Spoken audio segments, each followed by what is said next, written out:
Oh my gosh. Hey everyone, we are live. Excuse me, I'm packing my bowl full of King's foil. Um, no joke. This is my lovely wife got this for me last year. King's foil. I also have some Old Toby and Second Breakfast, Bag End, Rivendell, I think that's it. and I think that's it. Yeah, they are all very Green tasty. Dragon. And Green Dragon, yeah. All very tasty pipe tobaccos. I highly recommend them. Anyway, if you can't tell, it's Tolkien November, and I am here with my lovely wife, Lindsay, Hello. and my co-host, Cody. How are you, sir? Who's also lovely. Yes, who also is a lovely person. Oh, thank you. Howdy. Glad to be here. Just sipping on my ale that I got from the Prancing Pony. No, it's just beer in a cup, but I was trying to make it sound Hey, cool. We can all pretend. It's okay. It feels so cozy to pretend. We are sipping on wine. Excellent vintage from the vineyard, as a Baggins would say. And now, did you steal that from Mr. Baggins's pantry like the dwarves did? Yes, yeah, we rated it beforehand. Lots of delicious food. Oh my goodness. Yummy. Yeah, very These tasty. movies make me so hungry. Oh man, yeah. I absolutely. I'm just kidding. I'm always hungry, but these just give me an excuse to be like, we should have a snack while we watch this. Okay, you know what? That's a good. Let's dive in. Okay, we're going to talk about Unexpected Journey and Desolation of Smaug, the first two entries in the Hobbit trilogy, which I know it's kind of controversial in the Hobbit fandom, or any fandom. You either liked them or you didn't. I mean, there's not really any easy way to put it. A lot of people didn't like them because they felt it was just too much. I mean, we'll get into that later, but and I was in that camp. It's not that I didn't like them personally. I loved them as movies. I just felt that they could have been it could have been scaled down a little bit. Now, I did flip flop. Okay. I remember hearing about these movies. My dad actually cut out um, an article in the newspaper and said, "Son, you know, they're going to do Hobbit movies." And we had wanted this for years. I mean, after watching the Lord of the Rings trilogy, we were like, please, Peter Jackson, do the Hobbit. And he was like, nah, I think I'm going to do King Kong. And then, a bunch of other movies, Lovely Bones, But, So and can I give honestly, some? So and can I honest, give some context about that? Why it took so long to get these made? yeah, go ahead. Okay, so there was a licensing rights to the film distribution of this property. Yes. MGM had a hold of this, and I don't know if they had secured the rights long before Lord of the Rings was ever thought about being made, because all I knew of The Hobbit was there's an animated movie from the 70s. Three animated movies. Well, yes, but I don't. Well, Ralph Bakshi did the Lord of the Rings one, and then I've never seen that one, and I hear that they lost financing, and it kind of ends in the middle of like the second book, It and does. then and then the I third actually enjoy it. and then the third movie was a made for TV by a different company, which I think might have been the same company that did the Hobbit cartoon. And I don't know if The Hobbit went to theaters or if it was like a TV movie. I just remember watching it on the Disney Channel as a kid. Yeah, And that was it was a theatrical release and a TV, it was one of those rarities that was kind of like on TV and theatrical release, like really close together. So if you well, it were a was kid in like the 70s and you missed it in the theater, then right. what's that? It's like the HBO Max thing going on right now with Warner Brothers. Like Yeah, it's in yeah, theaters, but you can stream it at home too. exactly. Um, but yeah. Go ahead, Cody. I didn't mean to cut you off there. No, you're fine. So I don't know why that is. And then, of course, MGM had a lot of financial problems and kind of went under. And so, yeah, Peter Jackson, after making bajillion dollars of making the Lord of the Rings trilogy and New Mhm. Line Cinema taking a huge gamble on that and it paying off and him winning, well, the whole country of New Zealand winning every Oscar you could give it for Right, for Return of the King. Peter which Jackson decides, they deserved. yeah, I kind of don't understand why they waited till the last movie to give him all the Mhm. Oscars, but whatever, Academy. Decides it just doesn't make sense. Why would you wait till the third movie to get Best Picture? I don't know. They all three deserve Best Picture in my opinion, but They we'll get do. Please run the Academy, Christopher. yeah. But Peter Jackson decides to cash in on all that success and say, I'm going to remake my favorite movie of all time, which is King Kong, which I will defend that movie. I like his version of King Kong. Ooh, Did it need to I be absolutely love it.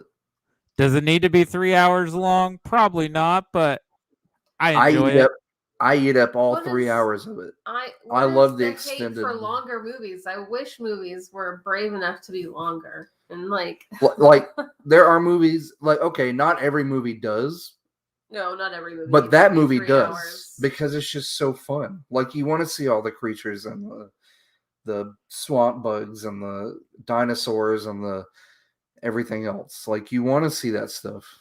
And so I don't know why after that he said that his wife or partner, I guess they're not actually legally married, but they're together. They're creative partners. They have children together, Fran Mhm. Walsh. He decides, well, you really like this book, The Lovely Bones, so why don't we adapt it? And so he does that movie, which is another mixed film after when Mhm. it's released. And then he gets heavily involved with Steven Spielberg to do the Tintin movie. But then I guess Tintin was a big flop, so they never made the second one, which Peter Jackson was supposed to direct that one. Tintin was a fun movie. Like It is we a watched fun it. movie. Yeah. And it's too bad they didn't make a sequel because I would have liked to have seen what they did with that. And so I guess he didn't want to go back and be directly involved with Middle Earth, even though he was Mhm. still heavily involved in the writing and producing and all that. Because I don't know if you Well, remember, but Guillermo del Toro was supposed to direct this movie. and I want to Which get. is so I exciting. I'm glad you brought that up, Cody. Well, I was going to lead into that, go into that because Del Toro. We have seen like the behind the scenes. We watched all the special features. Not since last year though. Not since last year, but You know what my memory is. I have seen it It's a multiple sieve. times. But if you look, nothing against Del Toro at all, okay? But Del Toro backed out. Well, yeah, because Jackson didn't want it. they had spent a year trying to make this movie, and I guess the financial rights were still having a problem. And Del Toro's like, I've spent a year of my life in New Zealand. I'm away from my family. I'm away from my kids. Right. If this is gonna take longer, I No can't offense. commit. I can't commit to being here. And there might have been, I don't know. It doesn't, you never hear this, but there might have been some creative differences because Del Toro is very much wanting to be practical effects as much as possible. And Mhm. nothing against Peter Jackson, but he is very infatuated with technology and where we can further. And I think that's part of the criticism these Hobbit movies gets Well, is, He has Lucas syndrome now because that's the same thing that happened to Lucas in Because the he has his prequel. own personal studio to play around with all that Look, fun stuff. when you look at the parallels of this, and you're right about that. He's got the money now, but if you look at the parallels, they're eerily similar to what happened to Lucas when he was making the prequels. He relies a lot on digital effects. He wants to pave the way, and I get that. I understand that aspect of it. And I will defend him because look, if they hadn't have done it, then would we be where we're at in movies right now? I mean, they really did pave the way. Like, you can, whether you liked it or not, they opened up a door in movie making that that led us to where we're at now. Like, you cannot deny that that happened with all the digital effects. You're It talking about Lord of happened. the Rings or The Hobbit? It happened on the Lord of the Rings, the How about original both? trilogy, back in the late '90s when they were working on it with the software and the programs.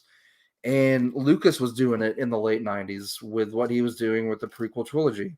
They both simultaneously like opened up the digital world and like with movie making and what they were doing. So whether you like it or not, I mean, and we're not going to get into Star Wars and the prequels. Goodness, no. But there's not enough time. that was very innovative, and you Jar Jar haters can suck it, whether you like it or not. That character was an innovation. Like, maybe not the best written character, but hey, it's a kids movie. Get over it. And The Hobbit is a children's story, so yeah, and The Hobbit, you know what? The Hobbit is a children's story, and I think that he did a good Except towards job. the end. The Battle of Five Armies is less. Well, I think he did a good job of up like, I'm not going to say upgrading it, but making it. Okay, this goes back to Del Toro. I am glad that Del Toro stepped back because I saw some of the concept of his, and it did not match the world that Peter Jackson had already set with the Lord of the Rings. But that's kind of the point, because And they're that's not one the of same person. that's one of the issues I bet that they were having. You're right, Cody. It was probably creative differences because its concept was just so different than what. And honestly, it took me out of that world that I've already built with the Lord of the Rings. I want to chime in on one thing you said. Not to get on a Star Wars tangent, but just because a movie is for children or targeted towards children doesn't mean that we have to have poorly written and poorly executed humor. We can still make things for children that is well made and well thought out. Like, no, that's I just don't like look, that critique when people are like, "Oh, it's a kids movie." It's like, yeah, but E.T.'s a kids movie and it's phenomenal. So right, Well, and you're right on I that, didn't Cody. mean That's the a new Hobbit aspect. movies were children's movies. They're definitely not. They're definitely aimed at older. Well, I meant with Star Wars. I was talking about. He was talking about Episode 1. Okay. Oh, this is the way I've always seen the prequels. Okay, and this is the Those were way children's he's explained it. Was even Lucas was like, look, Episode 1 is going to be like a children's movie. Okay, it's going to be aimed at the younger kids. I want you to see Anakin as innocent as possible. So this is going to be more of a children's movie. Now, the second movie, he's angsty teen Anakin. It's going to be the cheesy teenage drama love story, and you're going to get all of that crammed in because that's no cringier than A New Hope Luke Skywalker. They are the same like emotional maturity. Oh, I think Anakin is much more cringier than Luke. He is being way cringy, and there's so many red alerts flying for Padme. Like, they have no chemistry. Oh yeah, but look at how many teenage romances have gone that direction and ended badly. I mean, That's because they're teenagers. But Yeah. Padme is so much older than Anakin to begin with that I it know. doesn't seem acceptable. And then the third movie? Well, I in love how real they're- life, I think they're the same age, actually. Yeah. I think that's Yeah, what but the characters. There Yeah, the seems to Yeah, I characters be a think are there's older. like a large- 5'8". I think she's supposed to be what, 14 in Phantom Menace? I don't know. Like, who knows? I don't want to go on a Star Wars. But anyway. But There's also the anyways, look, Yeah. I Anyway.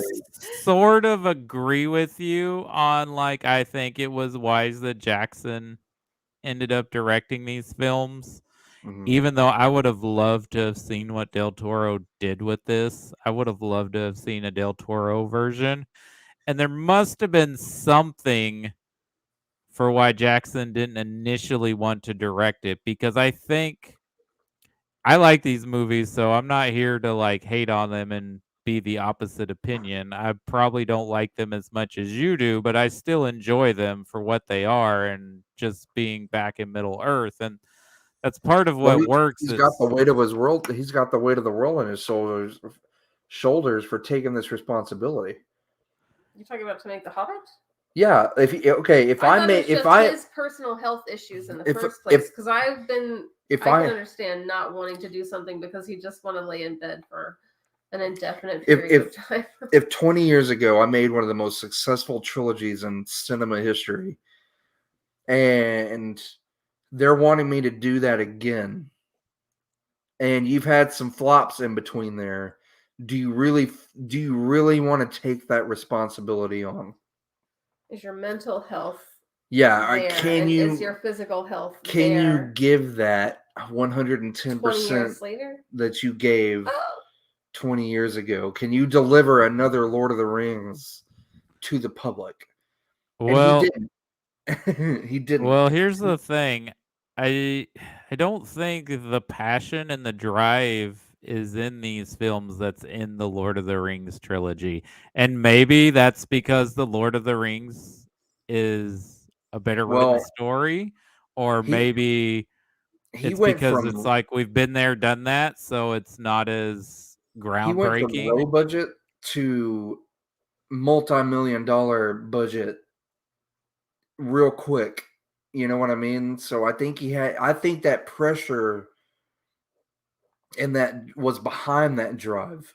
I'm not saying he didn't have the drive to begin with. He was passionate about these movies. When you have that much money to work with, you have a lot more. When a studio comes in and New Line's like, okay, we're gonna fund this movie.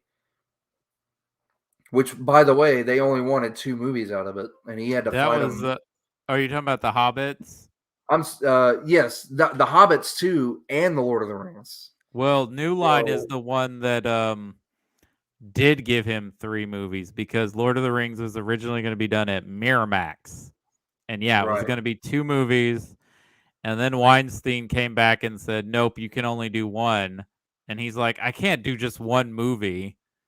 And so he's like, "Well, I'd go and shop around and see if someone can make you a better deal." And he gets the New Line, and an executive at New Line's like, "Well, aren't there 3 books?" And he was like, "Yeah, but we can't make 3 movies." He's like, "Why not? There's 3 books, make 3 movies." And that's how they ended up at New Line Cinema to make those movies. But by the time the Hobbit movies come out, New Line has basically bankrupted itself because they tried to get the Golden Compass to mimic the Lord of the Rings success. They neutered that story because they were worried about offending all the Christians, and that movie flopped. And now Warner Brothers owns New Line Cinema, and so Warner Brothers / New Line Cinema / MGM presents The Hobbit. Yeah. But hey, messy. But hey, you know what? We got him, and that is leading us to what I hope is an amazing Amazon series, because from everything that I've seen, it looks amazing. And again, they're having to stick to the world building and the aesthetic that Peter Jackson's team has already set up visually. Do they have to, or are they just? No, they have to. That was a part of the stipulation from the from the estate and the contract and everything. Just for continuity, then they have to set it up, and it has to feed into the Hobbit and the same, Interesting. Okay, so just to talk about the show, I just hope they don't spend every episode hinting at, like, if this takes place in the past, like before these events, I just hope they don't keep hinting at things that are going to happen in the movies that we already know about, because that is one thing I don't like about prequels, where they're like, yeah, you remember that thing you love? This is set up. We're gonna see Numenor, the island of Numenor. Okay, and with Numenor, we're gonna see a Sauron in elven form, and he's gonna come in and corrupt. Is that the beautiful form of Sauron? Basically, the Satan form. The fallen angel. So, are they going to just adapt the Silmarillion? Because that's what they should do with this show. The Silmarillion. That's what it is. That's what these stories are from. So these are all, but like, by the book. Like, they have to stay faithful to this material. Like, that's a part of the strict stipulation for them making this. I agree with Cody, though, that it would be a real drag if everything was like an arrow back to things that have already been made. Like, I do notice that watching The Hobbit and Lord of the Rings back to back, is that there are a lot of events or jokes that are set up, or situations that are just exactly the same. Mm-hmm. Like, I was laughing about Kingsfoil earlier, because there's a moment in both trilogies where someone is sick or poisoned or dying and they need Kingsfoil. Oh, but that's a weed. Oh, well, we have to go find it. And there are a lot of, I got to make better notes once I get into Lord of the Rings for all the situations I noticed that were the same. Okay, so there's two instances in the Hobbit trilogy. So in Desolation of Smaug, when the dwarves are captured by the elves, and first, bringing Legolas in, who's not in the book, The Hobbit, but he's looking at a picture of one of the dwarves has, and he's like, "Is that your brother or whatever?" And he's like, "That's my wife, and that's my lad, Gimli." So this is Gimli's dad. Exactly. And then at the end of the Battle of Five Armies, they mention Aragorn. He's like, "There's a ranger in the north." Blah blah. Yeah. Blah. Yeah. He tells him to go find him at the end. It's like, we already know about, of course, because The Hobbit was written before Lord of the Rings, so we know about Bilbo and the Ring and Gollum. So certain things we know are going to be in the story. So I'm okay with that. Right. But like its need to hint at things that happened in Lord of the Rings, I'm like, I don't need that. I know. But let's talk about the stuff that's good in this movie. Because I do like them. There, and there are some things that I love. All the things from the book stand out. I love the scenes, especially with Beorn. In the first movie, I loved when the dwarves gathered at Bilbo's house. It was totally raided his pantry. Oh man, yeah, just like all the iconic scenes that you can remember from the book, he translated them really, really well. Now there's stuff in there that he put in there from the appendices to flesh it out, like in the book, Gandalf disappears before they go into the forest. Now, this is in the Desolation of Smaug part of the trilogy, of the film trilogy. Okay. So I actually kind of like that segment, even though it's totally not needed, because I always wondered, like, what the hell is Gandalf up to when he just disappears for half a movie? And I think what happened was be doing something important. I think what happened was when he did that, he was like, "Look, I need to explain I can't leave the audience hanging. Where did he go? I'll explain it." So they dig into the appendices, and that's where the stuff with the necromancer comes in. Dol Guldur, all Now that is stuff. now I guess I'm not nerdy enough or Tolkien nerdy enough. Is the whole orc crap hunting, because that's not really in the Hobbit book, but is this somewhere in They the appendices or something? okay, Bolg and like the characters Yeah. are from the appendices. They're just Okay. from different eras. Like he took them, he cherry picked them, and Okay. So he's kind of like, let me take what I like and just add it into this story. like, Mhm. yes, and that's one of the things that But that's what you do when your source material is a children's book. yeah, you and he And the used rest of the them. universe is like its He own Earth's history. he said he used them as a driving force, like to keep them like okay. In the book, it just seems like they're going after this treasure. Okay, Yeah, that's but part of the thing, right? in They the want to get their treasure in, back that Smaug took from them. in the appendices and in the Silmarillion and different parts, there's actually a much deeper lying story to this, and he dug into the appendices to bring that out, and that was actually the necromancer wanting to recruit Smaug to help him destroy the North, like to help him destroy that. Whoa, whoa, whoa! Benedict Cumberbatch is going to recruit himself to Yes, destroy the world Isn't that great? because Isn't that he's the voice of Bumblebee. Smaug and he's the necromancer. Yes, he and Martin Freeman Beeble were really Bob they Dumbernik were real, is real, real, real, real big when these yeah. movies came out. So it seemed totally normal at the time that he would play two giant characters that you Tinkle don't ever Dink see his Dumberbum. face. Christopher. Why is Sherlock Look at so his- angry with Watson? Yeah, why is he so mean to him? He's gonna eat him. So yeah, he fleshes all that out and adds this to the movie.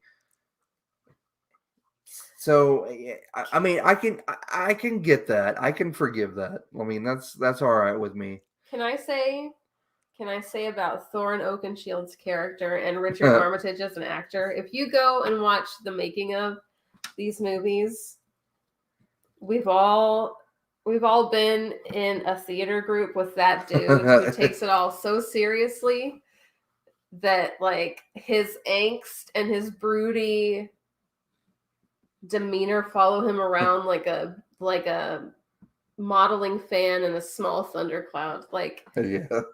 the character and the actor were totally the same person, just pretending to be different people. Richard, you want a donut? Richard, don't talk to me. My name is Thorin. Son of Thrain, son yeah. of Thror. Yeah.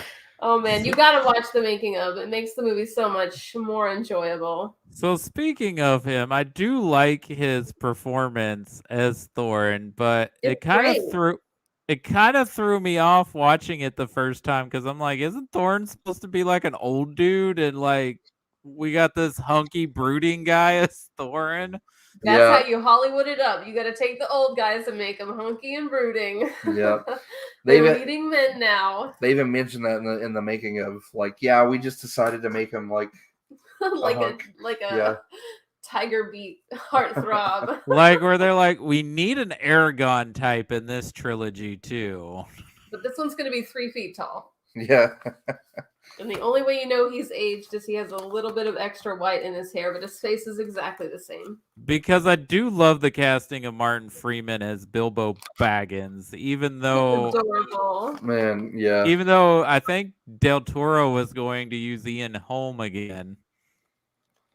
Ian Holm. Ooh, man, I don't know if he'd been up to it. Yeah, because I think he was already sick when they were shooting like the coverage stuff, which also I don't think is really necessary, but it's fine. But I didn't really need like a side note of Fellowship at the beginning of the movie with him and Frodo. It's nice, but it's not needed, you know? Yeah, you don't need it, but I don't know. It's cute. I will say that I love that these movies have more of the music in them, like even in the theatrical versions. Yes. Howard Shore, baby. And hey, that I was going to tell you something else with the Amazon series. Howard Shore is coming back to do the music for that. That's how close Good they're for keeping Howard. it. Stay employed, Howard. Yeah, that's how close they're keeping it. So. And the singer who sings the Lonely Mountain at the end, Neil Finn, he sounds just like the guy from the animated movie that sings. Yeah, he does. It's a nice So I little did touch. like that. But yeah, I love that they have more of the music like than they did in the Lord of the Rings. So I love the songs, and apparently all the women in my extended in-law family love the dwarf choir. Because it's beautiful Yeah. voices. Oh That- my goodness. That's another thing I was going to give them. Again, you mentioned it, were all the poems and the songs from the books. Again, when they're after dinner and they're putting that was genius. I love how he That's our kids. That's some of their favorite parts. did that. Songs. Yeah, and then like when they're by the fireplace and they're all, relaxing it up, and then they get all serious and And do the 1,000-yard stare into a fireplace while they all sing in beautiful harmony. Try to outbrood each other, but while choiring it up. The bass in that number is like, if you got really good speakers or really good headphones, that's where it's at. Misty Mountains. And another character I didn't know existed. I remember rereading the book when this first one came out, and he's briefly mentioned in the book. He doesn't quite have a part that he does in the book, but I love Sylvester McCoy as Radagast the Brown. Isn't he a delight? I loved Radagast. Yeah, he's him and his bunnies. Actually, even though he has bird poop on him, but yeah, he's the friendliest guy with bird poop in his hair that I've ever seen. And shout out to him, because when Gandalf is describing who he is, he's like, yeah, well, there's there's Gandalf, he's the gray. There's Saruman the white. There's the two blue wizards, which again they had no names and they just kind of disappeared into the east. I want to know about these two blue dudes. Who are they? What do they do? You would want to know their names, and that's why he went to the grave without telling any of us. There's not a lot known about them, and a lot of them again think. Are they two blue wizards who travel together, or are they just two of the blue belt level wizardry just out there floating? Well, no, they travel. All it is said is they travel into the east together. And a lot of them, when you get into the lore of Middle Earth and Tolkien, a lot of the people who study it believe that they are he meant to expand on that, and they are the ones that set up the cults and stuff in the Far East with the Easterlings, and we see the Easterlings come in with the elephants to attack in Return of the King. We'll get into that, but I think it's an interesting theme. Tolkien. It might be implied that the two blue wizards travel into the east and they set up I guess a lot of the dark religions and stuff. Well, that sounds very imperialistic in that part of Middle Earth, and not a lot of is known about that portion of Middle Earth, but we do get to see the Easterlings come in, and they allianced with Sauron, and those are the wicked dudes that you see on the elephants. Sounds like very colonialist thinking. Yeah, but anyway, we're gonna demonize Eastern culture. Where were we? Because I went off on a tangent, guys. I'm sorry. Martin Freeman is an adorable Hobbit man. Yes. And good on the dwarf choir for all singing their own parts and not being like, oh, it was just a choir and we all lip synced. It was like, no, this is a Peter Jackson Tolkien film and we're all going to take voice lessons for weeks at a time. We're going to practice every day. We're going to go to dwarf boot camp. Oh, these soundtracks are top notch. All 6 of them. Like, I could put one of them on at any time and enjoy it from beginning to end. Maybe we gush about these because these came out around the same time all our children were born. And they were like the one thing we got to do a year besides taking care of small children was go see the Hobbit movies. Yeah. But yeah. I think that's why I love them so much. So what do you think about originally when this was going to be 2 movies instead of 3. The first film was going to end with them escaping from the elven capture, the barrel sequence. That was going to be the final. That would have been a long movie. Well, I'm sure like a lot of stuff would have been cut out that They were Jackson already put. long movies. Yeah, but I'm But glad it was. Look, when I first heard that they were going to be 2 movies, I was like, oh man, go ahead and do a trilogy, you know.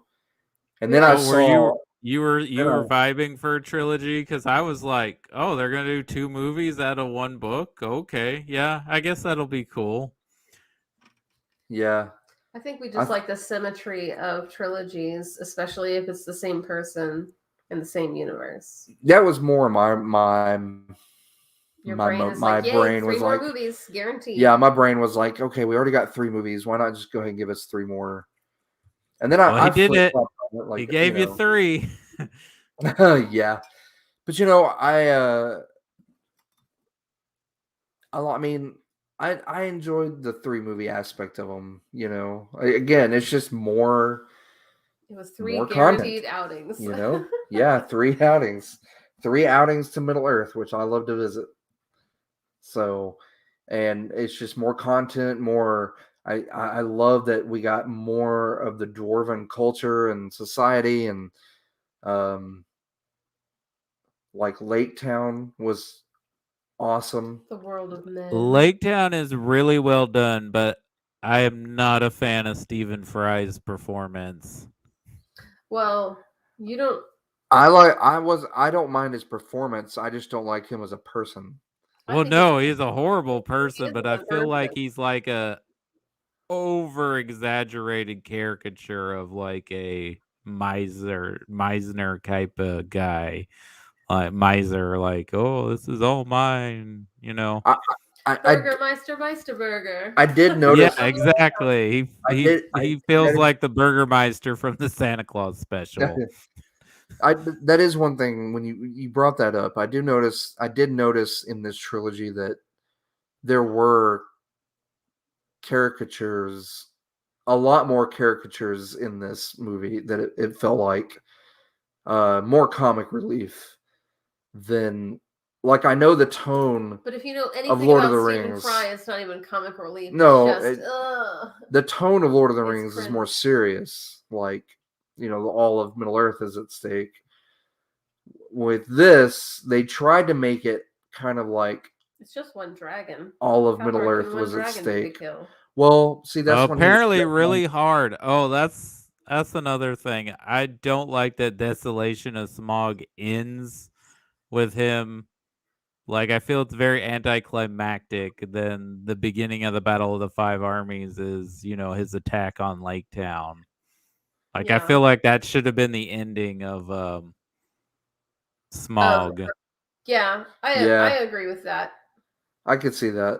It was kind of like it's just a matter of like how much cutting in once you know it's going to be 3 big pieces.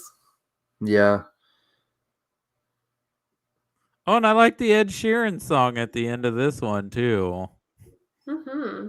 They were all good. I don't. I'll be honest. I've never heard any other Ed Sheeran songs, so I like all the songs that are. They are all well done, but none will hold up to Annie Lennox with Return of the King. That's probably by far my favorite. Huh? Yeah, that one is the most, I don't know, touching, it's I guess. I know one thing you don't like about these movies, Chris. You don't like the Evangeline Lily, whatever her character they created, and the romance between her and the dwarf. Well, one of the reasons. Not at all. He does not like her. One of the reasons why, because it felt forced. Like, that whole thing just felt forced, and that's the only thing that takes me kind of out of those movies. And I don't mind it so much now, like as much as I used to. You think but your name doesn't deserve to be happy, Christopher? Okay, that was one of the things. Because if you watch the special features, if you watch her interview that she did, she was like, "Yeah, I was told that I wouldn't be in any love triangle. I didn't want to be in any love triangles because of Lost, and I'm done with that. Like, it's not And what I Peter wanted. Jackson And Peter just pulled the Jackson, old switcheroo on her, didn't yeah, he? he said, Peter, oh no, you won't be in any love triangle. You'll be strong, independent woman, yada yada yada. What does he do? He puts her in a freaking love triangle. And I don't know. It just, to me, it just felt kind of forced. I mean, it's not bad. It's just It's It was just a another fancy thing that's not needed in the movie. Like, it's fine. It's not like, oh, but like, it come on, wasn't. okay. There was nothing There wasn't there. a need for it, and there was no way it was that made up romance was going to hold a candle to like Aragorn and Exactly. I know Yeah. her name, but you know what I'm talking about. There's Aragorn no and way. Arwen. Yes, there's no way. And to take a character that's not anywhere near this story and like force them to be that, just not going to work. Like, at least Arwen was from the books. He just did more with her. This is a completely. And who doesn't love staring at that actress? She's gorgeous. She's Like- an elf, I'm pretty sure. Like, Toriel's an awesome character, and I didn't mind that she was in there. Like, leave Toriel there. Just don't put her in a love triangle between Legolas and a dwarf. Legolas and a dwarf. It's that so was interesting that Legolas moves on from her to fall in love with Gimli. yeah, You're right. yeah, He but- becomes BFFs Yeah. with the dwarf.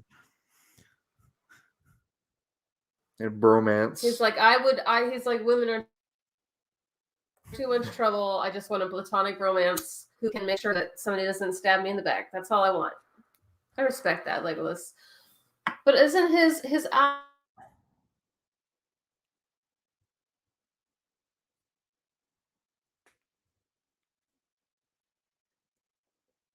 eyes freak me out in these movies? Oh, it almost looks like the zombified version of Legolas, and almost like he has no eyebrows. He just looks surprised all the time. Well, now are they trying to match his eyes to look like his dad, who's played by Lee Pace? That I was think a bad probably so. choice. You can pretend, hey, Legolas's mother that we've never seen in the cinematic universe, she has a say in his genetic expression as well. So maybe they wouldn't both have like startling ice blue eyeballs. It just made that love triangle with Toriel even weirder because he's always like trying to stare at her lovingly and like secret knowing hey girl ways, but those contacts, man, they just. Well, speaking of elves and people to stare at, I'm glad I did enjoy having Elrond and Galadriel and Sauron show up for their one little scene.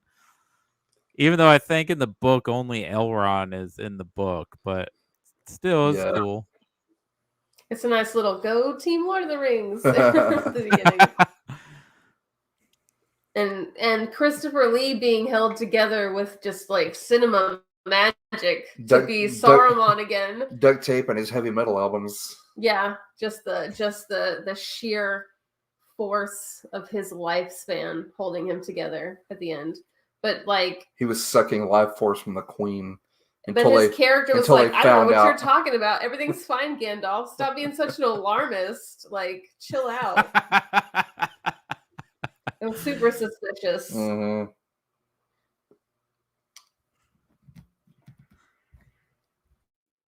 I think I want to make Gandalf robes out of bed sheets. I think that's what I'm going to wear outside in case our neighbors are ever looking over here. Hey, let's special mention to every one of those dwarves.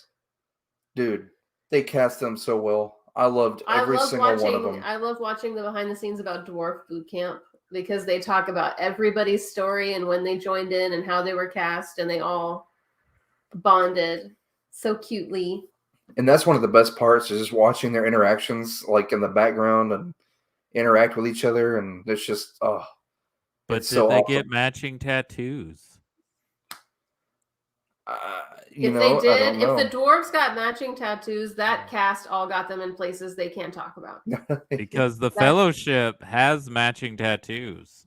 Yes, I understand. But I'm saying if the Dwarven Company and Bilbo Baggins all got matching tattoos, there's some place they can't show on television or in uncensored photos. I'm certain of it.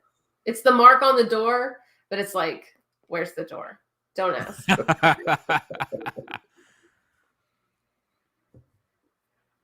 Oh, the interactions between dwarfs. One of my favorite lines from Desolation of Smaug is they're trying to get Smaug to like, they're trying to avoid Smaug and trying to start the forges, and he's like, can you give me something, Dwalin? And he's like, yeah, I'll have it in a jiffy. And Dwalin says, we don't have a jiffy.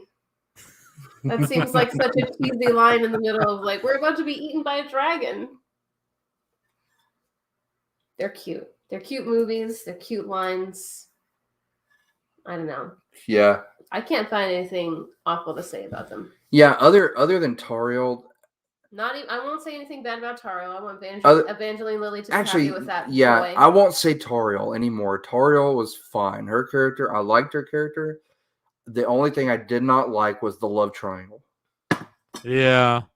All those characters. Yeah, I think she's a badass character, but I agree. Like, they didn't need to put a love triangle in there. Like, okay, add a cool badass elf chick that helps them on their journey. But like, yeah, out of all the characters, out of all the changes that he made, and the little switcheroos and stuff like that, to make it flow, that he could have left that whole plot line of her showing up and she could have just kicking been the ass. captain with the most common sense. When Thranduil, his choices are colored by emotional baggage, she could have been like the voice of reason. That's like, why are we tolerating this? The spiders, the orcs, and it didn't have to have anything to do with Legolas or that dwarf. He still could have defied him. She could have defied him and left to go help them, and it still would have made sense.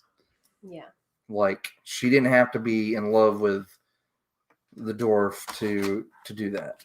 To tell Thranduil to go sit and rotate. Yeah. We're still here. Oh, okay. But yeah, I mean, I don't know. That like, out of these two movies, now next week we will be getting into the third movie, and I think I have more. I think I have a few more issues with that. Yeah, see, I don't mind these movies at all. Like, even when they came out and there were a lot there was mixed reactions, I was like, I still like these movies. These are fun. Yeah, they're not as thematically strong or as well made as Lord of the Rings, but you know, we're back in Middle Earth. We're having a fun adventure. And I mean, the main things you want to see in these movies are great. Like the whole riddle exchange between Bilbo and Gollum. Amazing. Oh, that is excellent. Yeah. The interaction with him and Smaug, amazing. Like the stuff they really needed to nail, they nail. Yeah, I think Battle of the Five Armies is the weakest part because I feel like that's where they're stretching material the most, because they basically are taking the final third act of the novel and stretching it into a nearly 3-hour movie. Right. And my biggest complaint, and I should probably save it, but my biggest complaint in that movie is what they did with Philly and Killy and at the end when they split them up and they all died like alone. And they were supposed to die protecting, you know. Anyway, we'll get into that next week. Like, that's again, out of all the changes, I'd say that, and I've got two major problems out of this trilogy, and we'll get into the second one next week. But overall, man, I absolutely love these movies. We have,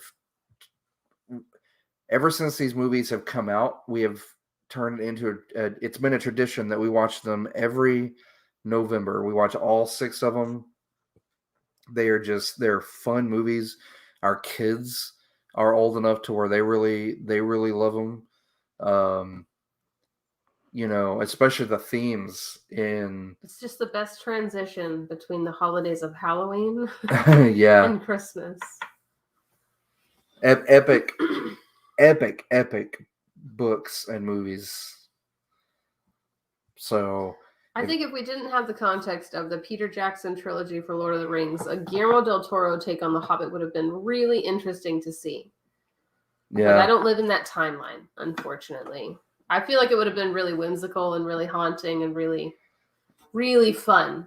Like if you look at all of his other works, but Yeah, I would have really liked to have seen like what he would have done. Like I feel like there would have been a lot more practical effects. He probably wouldn't have played with the frame rates, which a lot of people hated in the screening. So I think these Hobbit movies for me play better at home because I'm watching it on a motion smoothing television, so it doesn't look like I'm watching a home recording of The Hobbit. Like it looks yeah, like a right. movie. So yeah, that helps. I would have loved the designs. I feel like the forest would have been really creepy, and I feel like the Gollum stuff would have been even scarier. yeah, With Mhm. And I think he would have even leaned harder into the fantasy aspects. And Ron Perlman was going to be in the movie. I forget who he was going to play, but Ron Perlman was going to have a part in it. I could have seen him playing Bjorn. Yeah, and yeah. It would have been a good skin changer. Doug Jones probably would have been the necromancer. Yeah, Mm-hmm. Like Mm-hmm. I'm It would I'm have been glad good. Peter Jackson made these movies so it works with being connected to the Lord of the Rings, but mhm, I would have loved to have seen what Del Toro would have done with it. right. I agree. Yeah. Same here. Yeah, they're doing an anime, a Mhm. War of the Rohirrim anime, which will be really cool, and I can't wait. But maybe he'd be involved in some of those. Like if they did some more, uh, that'd be cool. To see him do some of his stuff through an animated movie or something.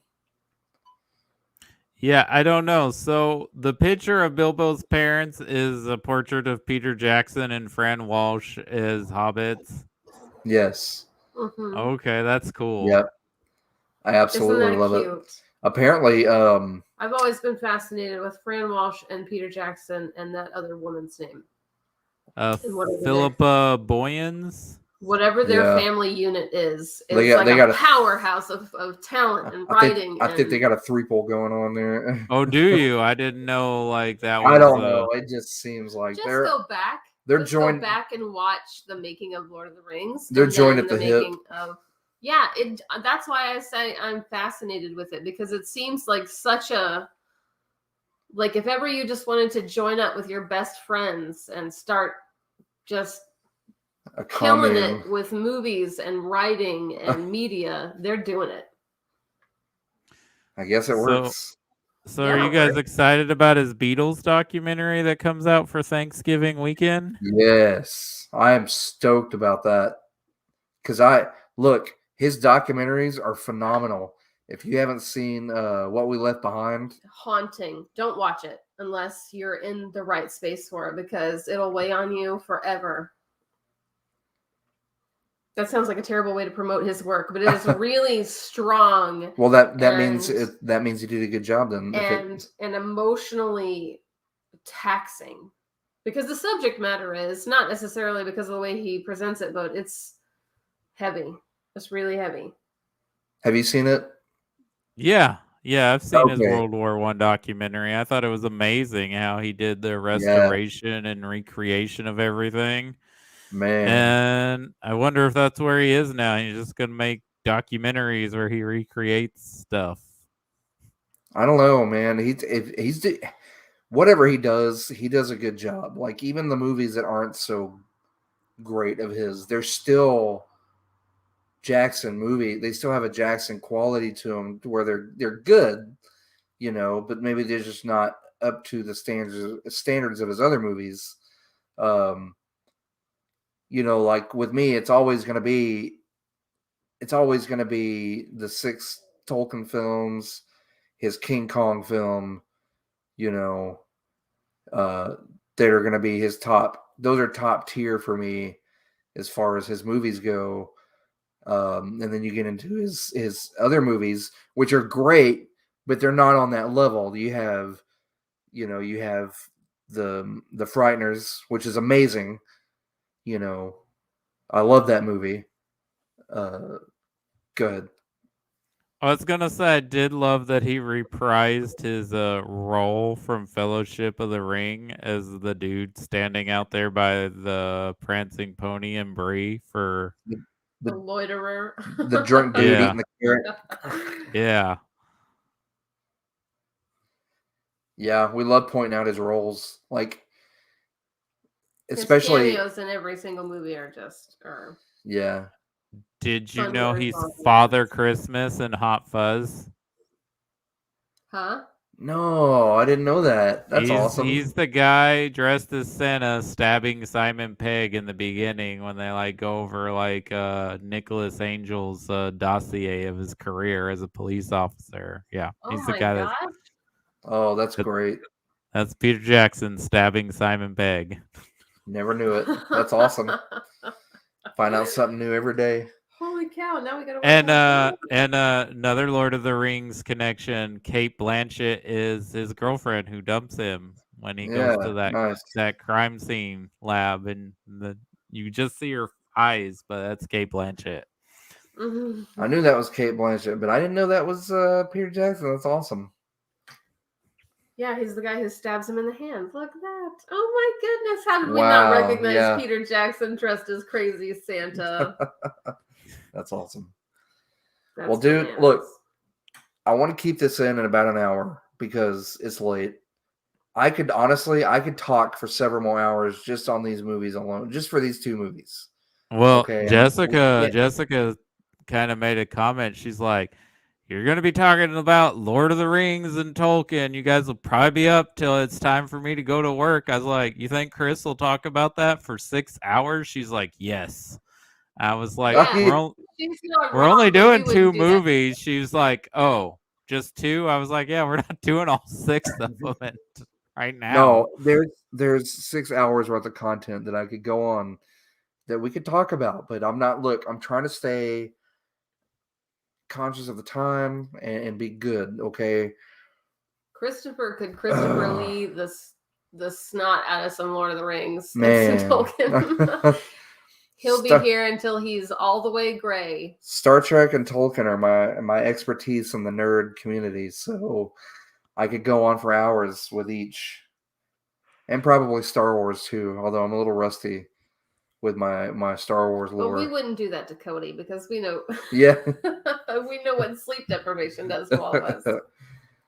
Well, guys, look, if you haven't seen any of these movies, please watch them. They're fun. And if you do, watch the extended versions of these movies.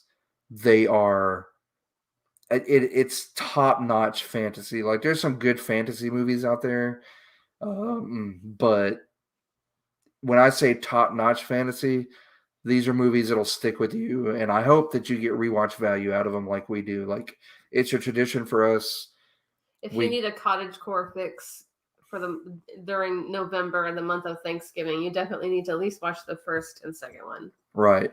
And they are so much fun, especially Unexpected Journey. Like the whole first act of that movie is, I absolutely love it. It's one of my favorite acts in that whole trilogy. It's just where they're all meeting up at Bilbo's and they're destroying his pantry and they're all having a good time.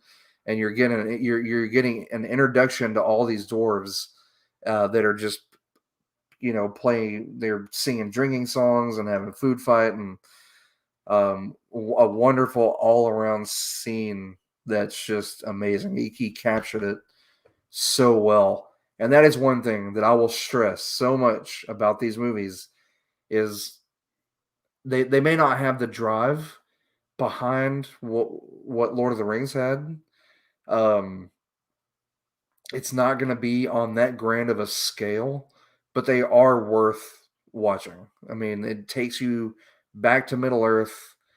It gives you more of the culture and the lore and the story and the peoples, and it's totally worth it. It is totally worth it, in my opinion. I think these are very well made movies. I think they are a good addition. I enjoy them. They're not as good as Lord of the Rings, but if you love the world of Middle Earth, if you love Tolkien, if you're just if you love fantasy stories, you're a fan of the genre, then you got to check them out. But Mhm. you probably already have if you like all these things I just mentioned. I think if you're someone who just casually likes fantasy films and fantasy stories, and you're like, well, Lord of the Rings was well made and yada yada, but it's not your jam, then you don't need to watch these movies. But Yeah. if you love the world, then you're gonna enjoy these movies because it's just more Mhm. content for you. And you gotta at least watch it once if you like Tolkien, because the Hobbit book came first. So here is a live action version of it. And it's a pretty darn good version. Did it need to be Right. 3 movies? Probably not, but it is. So It's the first book of the Tolkien Bible, and then it just gets a lot harder to follow from there. Yeah. You should watch the Hobbit movies. Like the real These ones. Bible. Yeah, exactly. Starts out easy and it gets really hard to Starts follow out towards really, the really end. pretty and flowery, But- and then man, it gets out of hand. But it seems weird, like, oh, there's extended versions, but there are things in each version I like in Unexpected Journey. I like that we have the Goblin song, even though it's not as awesome as the Goblin song in the cartoon, but Mhm. it's still pretty fun. Right. Yeah, so Yeah, there are yeah. things that are enjoyable, and you should check them out. It's fun. Definitely. Yeah, more. Look, Just another if you were excuse to let, run around in the leaves with your cloak on. yeah, if you were let You're one of those down, kids. if you were letting down by Game of Thrones, like so many of us were, then just Or if you can't bring just- yourself to watch Game of Thrones, don't bother. Watch Yeah, The Hobbit just- and Lord of the Rings. just slide No into that offense to warm George R. R. embrace Martin. I know that he works is very hard Lord on of those. that is just Lord of the Rings. It's there waiting for you. It's best on a rainy, cold day like today was. Man, just pop that on, put on some popcorn, get you a drink, get under a warm blanket, and I promise you, it'll be the best. Oh. It'll be the best afternoon or evening that you've had in a long time. It makes everything better. Especially They're if fun. the weather is like it was today. Yeah, Hold on. they're fun movies. Are you guys excited about the Wheel of Time show? I'm interested. I'm more excited about the Lord of the Rings show from Amazon, but I am interested to see the Wheel of Time. I don't My- know enough about Wheel of Time to Yeah, weigh in on Same here. I don't know so much about the lore. Now, my dad is an avid reader of those books. He has read the series through probably 3 or 4 times over the years. Like, in there, like 18 books in the series. 14. 14, yeah. And the he's a writer huge- died, and another guy finished like the last 3 or 4 of them. Okay, that's what I heard. Which is probably what's going to happen with Game of Thrones, too. We'll never get those books. But if you Those just last go ahead 2 and, books are never coming. if you Hey, just read those books with the understanding that there is no ending other than what's the last book that came out, then HBO, it's okay. I really think HBO ruined that for him. I really think that You think HBO ruined Song of Fire and Ice for George R. R. Martin? because they finished the show before he finished the books. You don't think Well, So how are that's you on gonna- him. That's on him for not That- finishing him. I know that is on him, but I think that I don't think so. I the think he could show- come back and be like, "You guys remember how sad that was and how you felt when that happened? I think the You're show welcome. Here's my book." I think the show messed him up. I think the show fixed it to Well, where it he was could harder. purposely retcon or like at least flesh out the stuff that everyone was mad about in the final season and be like, "Yep, see, my books are better. They're different." I think it's the same scenario that it has put too much weight on his shoulders to make a better ending. And I think he gets off on the attention of like being seen in public and people being like, "Why aren't you writing those books?" And he's like, "Leave me alone. I'm gonna do what I want. I am invincible. No one can kill me. They won't get the last 2 books." Well, we are getting a prequel series about the Targaryens. I'm not so interested in that. I got kind of burned. Got Matt Smith in it. He's playing an evil pale dude. Unless I hear really good things about it. Good Matt Smith character, evil pale dude with no eyebrows. I got burned on it, so I'm really not that interested. Yeah, I read the last book that I read of the series at your parents' house. So it's been a stretch. I got burned on it. I'm good. Like, unless I hear some really good things. I tried to go back and start the first season over again, and I really couldn't do that. Like, I was just like, eh. Do you know what? I'm going to plug this YouTube channel because I enjoy their content as it concerns Lord of the Rings. But it's Cinema Therapy on YouTube. They talk about like the psychology of like the hero's journey and toxic masculinity, and it's really, really interesting. That is one thing that we are going to get into when we get into the Lord of the Rings is the example of Aragorn and the portrayal of masculinity in this series is really well done. Like, not being afraid to show emotion and everything that Aragorn basically does, you know. So I think that'd be a good topic to get on, and especially when we cover Aragorn. Cinema Therapy does a video about toxic masculinity, and Aragorn is their thumbnail. But if you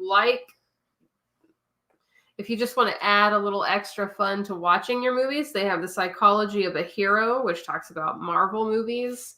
They have Villain Therapy with characters like Anakin Skywalker and gosh, they have so many. And this is from a licensed Star Trek First Contact is on one of their playlists. Or psychiatrist. Oh, I don't mean to keep us going, but I just heard a pretty cool theory on a podcast that they're going to talk about with First Contact that the Ephraim, is that his name, that James Cromwell plays? Zephyrin Cochrane. Zephyrin Cochrane is basically Gene Roddenberry. That makes total sense. I can see that. That makes perfect sense to me, and I haven't even heard anybody's theories on it yet, but I want to. Yeah. That's pretty cool. Because Zephyrin Cochrane has his vices, and they're very visible in his story, especially in First Contact. Yeah, in First Contact. That be interesting. That actually sheds a whole new light on that. That's very interesting. Thank you for sharing that, Cody. I like that. Yeah, I just heard it today, and I was like, "Ooh, that sounds cool." Yeah, because he was a womanizer and a drinker and a. But everybody that worked with him was like, "Oh, Gene. Oh, Gene's great." Yeah.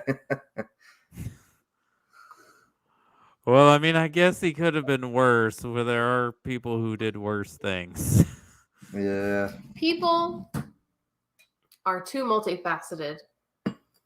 Like, there are some people you can clearly put in the monster box and clearly put in the saint box, but Gene Roddenberry is one of those people that's in one of those boxes in the middle, and that's okay. Well, I mean, monsters are capable of showing compassion and kindness to someone, and even people who we say, "Oh, they're such a good person, they are wonderful," are capable of doing terrible and atrocious things. Absolutely. And it happens all Roddenberry's wife. I'm sure she has a totally different viewpoint of. You can share that with me of monster versus saint, as far as he's concerned. Yeah. So watch those, people. Watch these movies. Start with these 2 movies. You will enjoy them. I promise. Put something in the crock pot first. Yeah. It's going to be cold next several days. It's a perfect time to watch Hobbit movies. Make you a nice roast or a chili or some soup. Soup. Yeah. We've been soup, man. We've been making so much soup here Make lately. a little Hobbit charcuterie, something to snack on while you Make watch you movies. some cabbage with something to go with the cabbage. Maybe some beer bread. You know. Beer bread's brought. Mm. All right, guys. Well, we're gonna clock it at around an hour 9. Hour Yeah. 10. We're getting So we'll faster be at back. this. And we'll be back next week with the Battle of the Five Armies, and then we get into the good stuff, Fellowship of the Ring. Yeah, I'm excited for both. Actually, It's gonna be a gush fest. Let's get ready, because Cody's gonna be totally on board for Lord of the Rings. Yeah. Oh it's gonna man, be longer than an hour. Lord of the Rings. Yeah, we're going.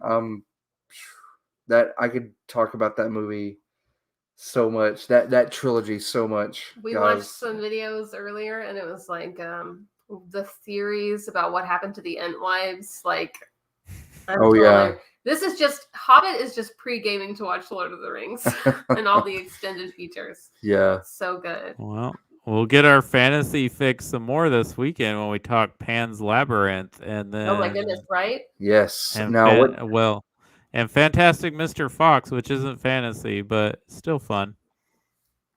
Now what days are those on again, Cody?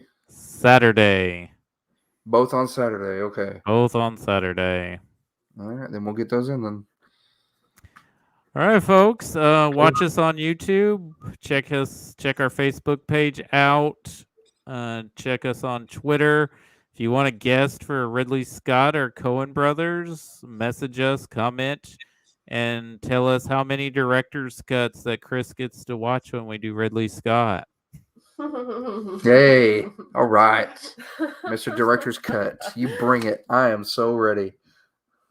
Well, good night, everyone, and safe journeys. Good night, peeps.